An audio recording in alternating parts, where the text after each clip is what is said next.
అన్నమయ్య జిల్లా railway కోడూరులో DRI అధికారుల విచారణ కొనసాగుతోంది. నిన్న కోడూరుకు చెందిన యువకులను ఓ లాడ్జ్లో అరెస్టు చేశారు. 12 గంటల పాటు వారిని ప్రశ్నించారు. పులుగు పూడుపాముల అక్రమ రవాణా కేసులో విచారణ చేపట్టారు. 7 స్మగ్లర్లను అరెస్టు చేసినట్టుగా డిఆర్ఐ ఫారెస్ట్ అధికారులు వెల్లడించారు. పులుగు పూడు పాములను ఫారెస్ట్ అధికారులు స్వాధీనం చేసుకున్నట్టుగా తెలిపారు.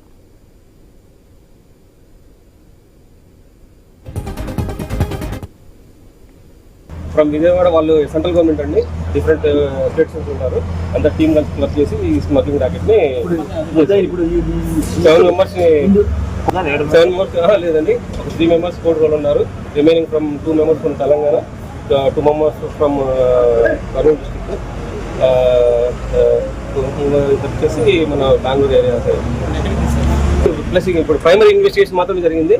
ఫర్దర్ ఇన్వెస్టిగేషన్ సో వాళ్ళు మేము మ్యూచువల్ గా దీని కేసుని ఇన్వెస్టిగేషన్ చేసి ఫర్దర్ డీటెయిల్స్ మీకు ఫ్రమ్ విజయవాడ వాళ్ళు సెంట్రల్ గవర్నమెంట్ అండి, డిఫరెంట్ స్టేట్స్ ఉంటారు.